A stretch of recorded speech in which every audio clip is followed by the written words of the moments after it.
اور نماز کی عادت ڈالو. ایک نماز ہے جو ہم پڑھتے ہیں، وہ نماز نہیں کہہ رہا ہوں. فَإِذَا فَرَغْتَ فَانْصَبْ، نصب گڑ جانا.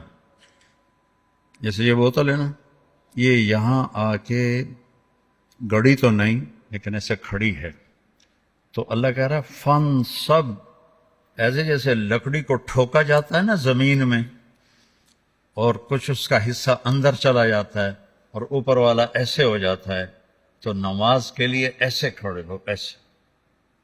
عبداللہ بن زبیر پر حجاج حملے کر رہا تھا اور وہ حرم میں نماز پڑھتے، کوئی پتھر یہاں سے گزرتا، کوئی یہاں سے گزرتا، کوئی یہاں سے گزرتا، اور ان کے جسم میں ایسے بھی نہیں ہوتا تھا، ایسے.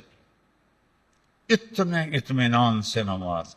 وَإِلَىٰ رَبِّكَ، بولو، فرغب، رغبت کی نماز.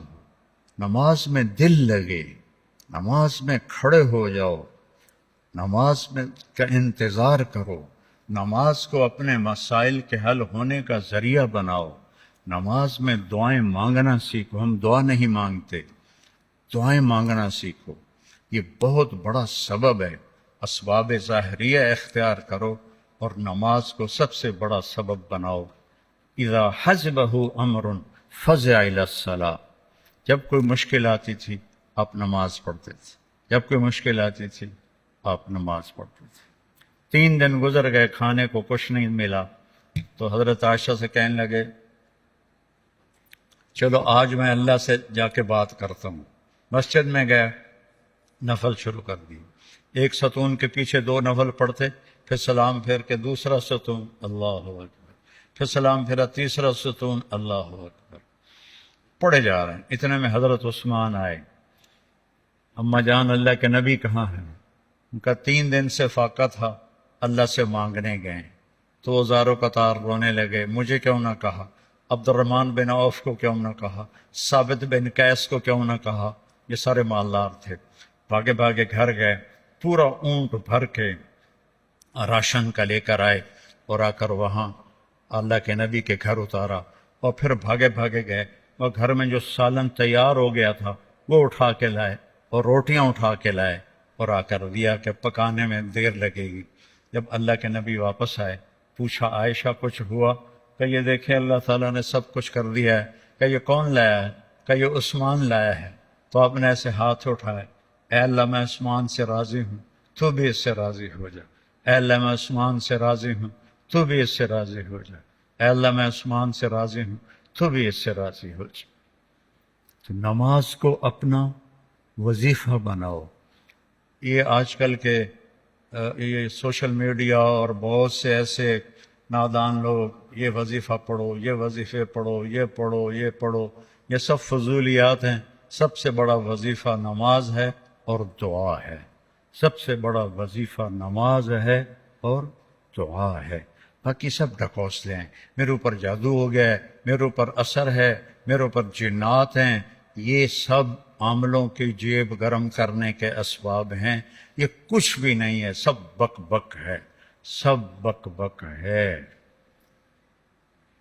کبھی اس چکر میں نہ پڑنا کہ میرے اوپر جادو کر دیا گیا ہے، میری بندش کر دی گئی ہے، اولاد کی بندش ہو گئی ہے، کاروبار کی بندش ہو گئی ہے.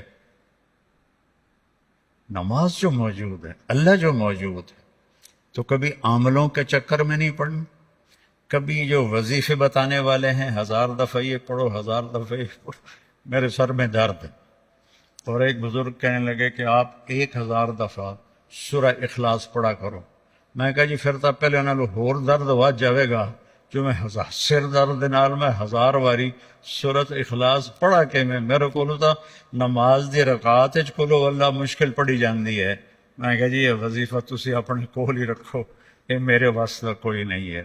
میرے نبی نے وظیفہ بتایا، نماز پڑھو دعا مانگو، نماز پڑھو دعا مانگو، صدقہ کرو، سخی بنو، بخیل نہ بنو.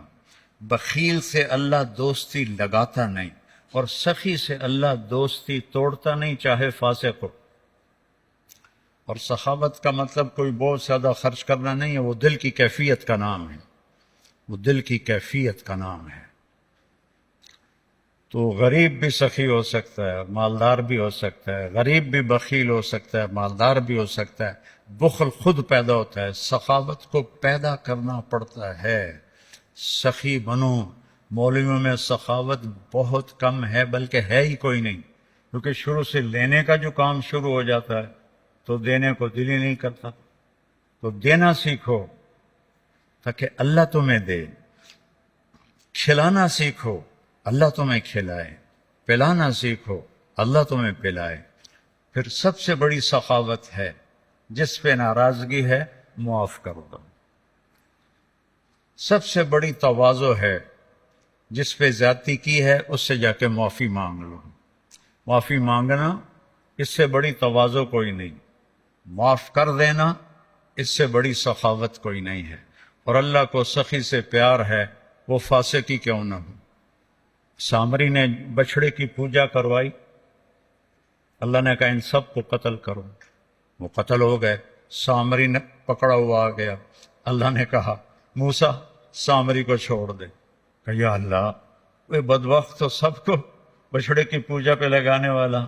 اللہ نے کہا سخی ہے، سخی کو قتل کرنا مجھے اچھا نہیں لگتا، آپ ہی مر جائے گا۔ وہ بخار میں مر گیا۔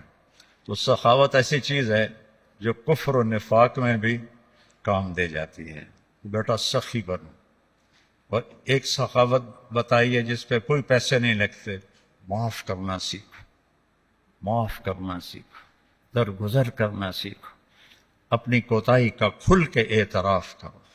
جو معافی مانگنے آئے اس کے آگے منہ نہ بناؤ، اسے فوراً اپنے سینے سے لگاؤ۔ الا تحبون ان یغفر اللہ لکم، معاف کرنا سیکھو، معافی مانگنا سیکھو۔ اور نوافل میں تہجد کا اہتمام کرو، یہ شعار الصالحین ہے۔ آپ نوجوان ہو تو آپ 70 سے بھی آگے چلے گئے، تہجد کا اہتمام کرو۔ نوافل اس سر درد میں، اس سر درد میں میرے نفل کبھی چھوٹتے ہیں، ورنہ 40-50 نفل روزانہ پڑھتا ہوں۔ میری تہجد قضا نہیں ہوتی سوائے شدید تکلیف کے۔ پچھلے 30-35 سال سے اللہ نے مجھے تہجد کا پابند کیا ہوا ہے۔ یہ میں تم میری اولاد ہو، تمہیں ترغیب کے لیے سنا رہا ہوں، کوئی اپنی بزرگی نہیں جتا رہا ہوں، کہ تمہیں پتہ چلے کہ بیماری میں بھی اگر اہتمام ہو سکتا ہے تو اس جوانی میں کیوں نہیں ہو سکتا۔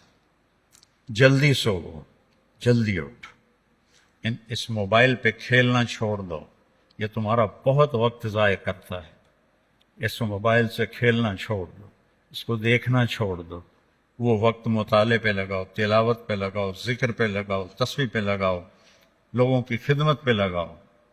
اس نے بہت نقصان پہنچا ہے، خاص طور پر جب تم ماں باپ کے ساتھ بیٹھو، بیوی کے ساتھ بیٹھو، بچوں کے ساتھ بیٹھو، اسے بند کر کے بیٹھو تو تمہیں اس کا بہت نفع ہوگا۔